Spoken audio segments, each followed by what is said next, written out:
பண்றாங்கன்னா இந்த கிரிக்கெட்டுக்கான எல்லா வசதிகளும் ரெடியா தயார் செய்யப்பட்டிருக்கு. அதாவதுன்னா ஃபைட் ரொம்ப டிஃப்ரெண்டா இருக்கு. அதாவது ஹீரோ வந்து கட்டி போட்டு முத்துப்பாண்டி என்ன பண்றான், பேட்டை வச்சு பால் அடிக்கிறாங்க. அந்த பால் வந்து கரெக்டா நீ நினைக்கிற மாதிரிலாம் ஒண்ணு இல்ல. நெஞ்சு மேல பட்டு ஹீரோ பயங்கரமா நில குறைஞ்சு போறாரு. அந்த இடத்துல முத்துப்பாண்டி என்ன பண்றான், இந்த இடத்துல எனக்கு கல்யாணம் வேணும் சொல்லி தனலட்சுமி தாலி கட்ட போகும்போது போலீஸ்கார அண்ணன் எகிரி குச்சி வந்து முத்துப்பாண்டி அடி அடி நடிச்சு படத்தை முடிச்சிடறாரு. ஆனா சூப்பர்ரா, நல்ல கான்செப்ட். சொல்ல மந்திர நண்பா, ஃபைட் சீன் வரும்போது போலீஸ்காரன் அடிச்சிருவாங்க, அவன் தம்பியை கீழே விழுந்துருவான். கழுத்து வெட்டுப்பட்டு அவங்க அம்மாவை கூட்டின்னு வந்து அவங்க அம்மா வந்து மகனே மகனே கத்துறாங்க. அதுக்கப்புறம் 2 பேரும் ஏஞ்சி அதுக்கப்புறம் தான் வந்து முத்துப்பாண்டி சாவடிக்கிற மாதிரி. நீ இது வரைக்கும் சொன்னது கூட மனுஷனோட கிளைமேக்ஸ்ல வந்து கழுத்து அறுத்த அந்த பாட்டியை வந்து உசுப்பேத்தி அவன் சண்டை போட வச்சு சொன்ன பத்தியா?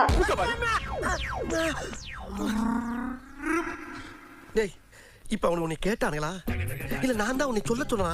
இந்த படம் வக்குடுவா இல்லையா சொல்றவனுக்கு லைஃப் டைம் செட்டில்மெண்ட். ஹேண்டில் கீழே லிங்க் இருக்கு, அதை டச் பண்ணா ஃபுல் வீடியோ வரும். அப்படி மறக்காம சேனலை சப்ஸ்கிரைப்